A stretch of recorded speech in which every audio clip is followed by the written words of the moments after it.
Syederalun, Menteri Perhubungan Republik Indonesia, Dr. Insinyur Budi Karya Sumadi turun langsung melihat alur masuk ke Pelabuhan Kuala Langsa.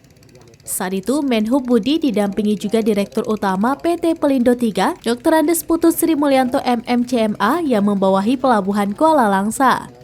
Usai kunjungan itu, Menhub Budi mengatakan sebelumnya dia sudah pernah bertemu dengan penjabat Gubernur Aceh yang melaporkan persoalan Pelabuhan Kuala Langsa.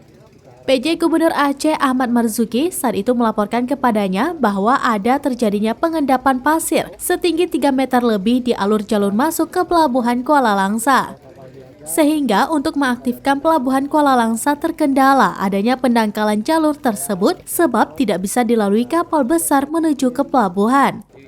Atas laporan itulah maka Menhub Budi hari ini sengaja mengajak Direktur Utama PT Pelindo III turun langsung ke Pelabuhan Kuala Langsa. Menteri Perhubungan ini berharap pengerukan alur dangkal ini dapat segera tuntas dilakukan oleh pihak Pelindo.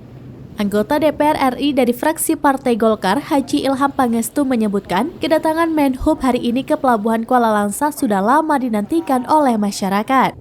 Pemerintah setempat dan masyarakat sangat berharap Pelabuhan Kuala Langsa bisa segera diaktifkan untuk membuka kembali ekspor dan impor dalam rangka menghidupkan perekonomian di daerah ini. Dari Langsa, Subir, Seraminis.com. Tuh, foto lagi ini,